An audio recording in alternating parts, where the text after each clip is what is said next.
जब से बच्चा कोमा में जा चुका है तब से उनके घर में कुछ कुछ अजीब अजीब चीजें होने लगी हैं और एक टाइम पे जो बच्चे की माँ है उसको बच्चे की बेड के ऊपर एक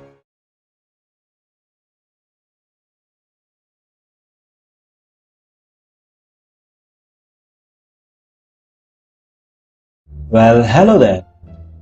If you are new to this channel, then I request you to please subscribe to this channel. All you have to do is go to youtube.com/Indian Superhero to get onto my YouTube channel. Click that subscribe button and ring the bell icon to get notified about all my latest videos.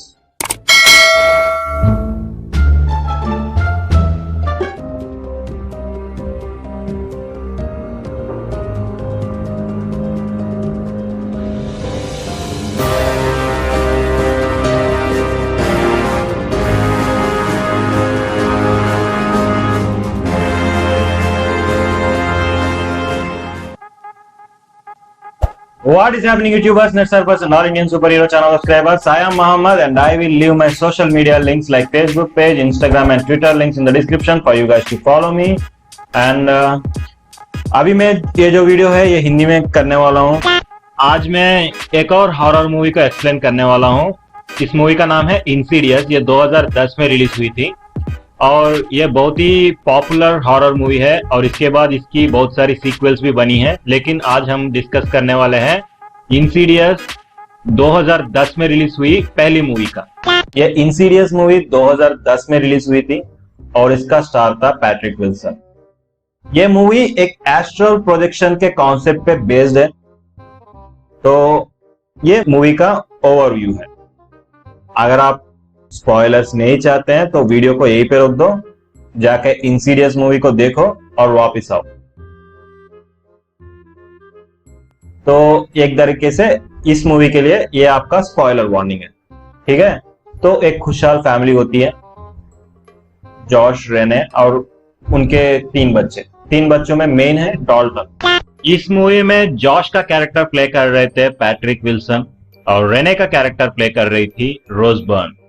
और जो 3 बच्चे थे जिसमें से एक बच्चा है Dalton और डॉल्टन का कैरेक्टर प्ले किया है टाई सिम्किंस ने, और एक और बच्चा फॉस्टर और फॉस्टर का कैरेक्टर प्ले किया है एंड्रू एस्टर ने। और एक और बच्ची थी जो बहुत ही प्यारी प्यारी नन्ही मुन्नी थी, उसका नाम था कैली। और कैली का कैरेक्टर एक्चुअली 2 बच्चियों ने प्ले किया था, जिनमें से एक का नाम है ब्रिन बोवी और दूसरी का नाम है मैडिसन बोवी। ये खुशहाल फैमिली एक घर में मूव करती है और जो बच्चा है डॉल्टन, उसके साथ एक हादसा हो जाता है और कोमा में चला जाता है। उसका मेडिकल ट्रीटमेंट करने के लिए डॉक्टर्स को पता ही नहीं चल रहा था कि एक्चुअली बच्चे का क्या हालत है, क्यों ऐसा हुआ है, क्यों कोमा में गया है। बहुत सारी इलाज करने की कोशिश करी गई, लेकिन फिर भी डॉल्टन कोमा में से बाहर नहीं निकला। तो जब से बच्चा कोमा में जा चुका है तब से उनके घर में कुछ कुछ अजीब अजीब चीजें होने लगी हैं और एक टाइम पे जो बच्चे की माँ है उसको बच्चे की बेड के ऊपर एक ब्लडी हैंडप्रिंट दिखता है। सब नाकाम कोशिश करने के बाद इवेंचुअली एक साइकिक मीडियम का हेल्प लेते हैं जिसका नाम है एलिस और एलिस के असिस्टेंट्स जिनके नाम है स्पेक्स एंड टकर। ये तीनों आते हैं, इन्वेस्टिगेशन चालू करते हैं और इवेंचुअली ये पता लगता है कि वो कोमा में नहीं है। उस बच्चे के पास एक गिफ्ट है, इसको बोलते हैं एक शक्ति, एक पावर। उसका नाम है एस्ट्रल प्रोजेक्शन।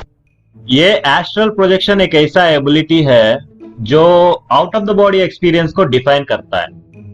इसका मतलब यह है कि जिस किसी के पास भी एस्ट्रल प्रोजेक्शन वाली एबिलिटी है वो अपने सोल को अपने फिजिकल बॉडी से सेपरेट कर सकते हैं जितना भी टाइम वो चाहे, और वो अपने सोल के साथ जो उसका सोल है जो अभी फिजिकल बॉडी से सेपरेट हुआ है वो पूरा यूनिवर्स घूम के आ सकता है। बेसिकली इसका मतलब यह है कि अगर तुम्हारे पास एस्ट्रल प्रोजेक्शन की एबिलिटी है तो तुम्हारा सोल जहां भी चाहे जा सकती है और तुम जहां भी जाना चाहो अपने सोल के मदद से वहां पे जा सकते हो, उस जगह की एक्सपीरियंस ले सकते हो। हाँ, तुम जहां चाहो जा सकते हो अगर तुम्हारे पास एस्ट्रल प्रोजेक्शन की एबिलिटी हो तो। वैसे मुझे पता है कि तुम लोगों के दिमाग में क्या नॉटी थॉट्स चल रहे हैं, लेकिन जो भी नॉटी थॉट्स चल रहे हैं उनको जरा साइड पे रखो और स्टोरी पे ध्यान दो। तो जिस किसी के पास भी एस्ट्रल प्रोजेक्शन की एबिलिटी होती है वो out of the body experience ले सकता है, लेकिन ये बच्चा इस एबिलिटी को अननोइंगली अपने नींद में कर रहा है। oh, no! तो प्रॉब्लम ये आ गया है कि जब ये नींद में कर रहा था बच्चा, ये बहुत दूर चला गया और एक प्लेस में जाके बंदी बन गया। उस प्लेस का नाम है द फर्दर। और उस प्लेस में बहुत सारी भयानक आत्माएं होती हैं जिनको पता लगता है कि डॉल्टन की आत्मा उसकी शरीर से बाहर निकल चुकी है और उसका शरीर अभी एम्प्टी है। तो उन सारे आत्माओं को उस बॉडी में घुसना है। उन आत्माओं का इच्छा यह है कि डॉल्टन की बॉडी में घुस जाए और फिजिकल प्लेन में आ जाए। तो इसीलिए वो सारी अबनॉर्मल चीजें हो रही हैं। जब तक डॉल्टन का बॉडी बिना उसके रूह के ऐसा ही एम्प्टी रहेगा, तब तक उस बॉडी को अपनाने के लिए ऐसे ही आत्माएं आती रहेंगी। उसमें से खतरनाक आत्मा है एक रेड फेस डीमन। इस डीमन का नाम है द लिपस्टिक फेस डीमन और इसको रेड फेस डीमन भी बोला जाता है, लेकिन ये most popularly lipstick face demon के नाम से जाना जाता है। अगर आप मूवी देखेंगे तो आपको खुद पता चल जाएगा कि इसको आखिर क्यों लिपस्टिक फेस डीमन बुलाया जाता है, क्योंकि वो दिखता तो वैसा ही है। म्यूजिक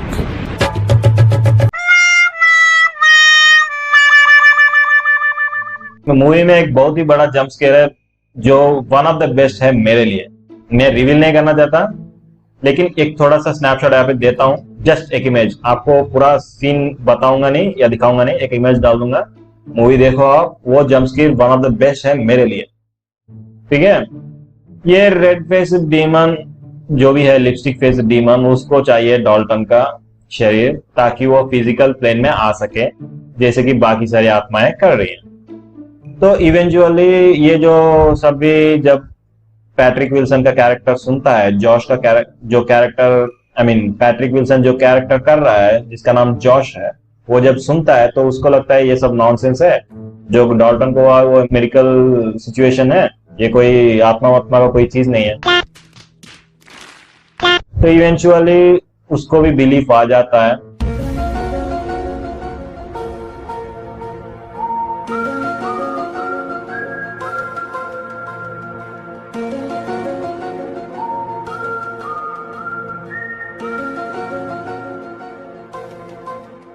तो वो भी एग्री करता है कि हाँ कुछ एबनॉर्मल पैरानॉर्मल हुआ है, तो हेल्प मांगता है। इवेंचुअली जब उसको बिलीफ हो जाता है कि पैरानॉर्मल थिंग है, तो उसको पता चलता है कि उसके बच्चे को एस्ट्रल प्रोजेक्शन एबिलिटी ऐसे ही नहीं आ गई। उसके बच्चे को एस्ट्रल प्रोजेक्शन उसको विरासत में मिली थी, और उस बच्चे को वो एस्ट्रल प्रोजेक्शन विरासत में मिली थी उसके पापा से, यानी कि जॉश से। इसका मतलब है जॉश को भी एस्ट्रल प्रोजेक्शन एबिलिटी थी, लेकिन उसको याद नहीं है, क्योंकि उसके बचपन में एक ऐसा हादसा हुआ था एस्ट्रल प्रोजेक्शन की वजह से, जिसकी वजह से एलिस ने और जॉश के मम्मी ने मिलके उसकी जो एस्ट्रल प्रोजेक्शन वाली एबिलिटी है उसको सप्रेस कर दिया था। जब जॉश एक 8 साल का बच्चा था तो वो भी ऐसा ही एस्ट्रल प्रोजेक्शन किया करता था। तो जब वो एस्ट्रल प्रोजेक्शन करने लगा तो उसके पीछे एक बूढ़ी औरत की खतरनाक आत्मा पीछे पड़ गई थी जॉश के। तो लोरेन जो जॉश की मॉम है और एलिस, इन दोनों ने ये डिसाइड किया कि जो जॉश की एस्ट्रल प्रोजेक्शन की एबिलिटी है उसकी मेमोरी को सप्रेस कर दिया जाए, ताकि जॉश गलती से भी एस्ट्रल प्रोजेक्शन वाली एबिलिटी दोबारा ना यूज करे, ताकि उसको सेफ रख सके उस बूढ़ी औरत की आत्मा से। जब जॉश को यह पता लगता है कि उसके पास भी एक एस्ट्रल प्रोजेक्शन एबिलिटी है, तो उसको पता चलता है कि अगर उसको अपने बच्चे को बचाना है तो उसको अपनी एस्ट्रल प्रोजेक्शन एबिलिटी यूज करके अपनी बॉडी छोड़ के उसके बच्चे को ढूंढना पड़ेगा, स्पिरिट को, और उसको वो लेके वापस आना है। तो इस प्रोसेस में एक चीज जरूर ध्यान रखना है कि अगर जहां जॉश जाने वाला है वहां की आत्माओं को पता लगा कि जॉश की जो बॉडी यहाँ पे है वो खाली है, तो वो आत्माएं अब जॉश के बॉडी के पीछे आ जाएंगी। तो इवेंचुअली कुछ होता है मूवी में, जॉश इवेंचुअली अपने बच्चे को लेके आता है, लेकिन इस मूवी में भी at the end of the movie एक बहुत ही बड़ा प्लॉट ट्विस्ट है जो आपको देखना ही होगा। मैं नहीं बताने वाला, मैं चाहता हूं कि वो थ्रिल आप खुद एंजॉय करो, मूवी एक्सप्लोर करो, वो प्लॉट ट्विस्ट खुद एंजॉय करो। चले एक काम कर, 200 रुपए दे और 50 रुपए काट ओवर एक्टिंग की वजह से। तो दोस्तों ये था इंसीडियस मूवी का एक्सप्लेनेशन इन हिंदी। अगर आपको वीडियो पसंद आता है तो लाइक करिए, शेयर करिए। अगर आप चैनल पे नए हैं तो प्लीज सब्सक्राइब करिए और बेल आइकॉन को भी प्रेस कर लीजिए ताकि आपको जल्द से जल्द नोटिफिकेशन आ जाए जब भी मैं कोई नया वीडियो अपलोड करूं। धन्यवाद।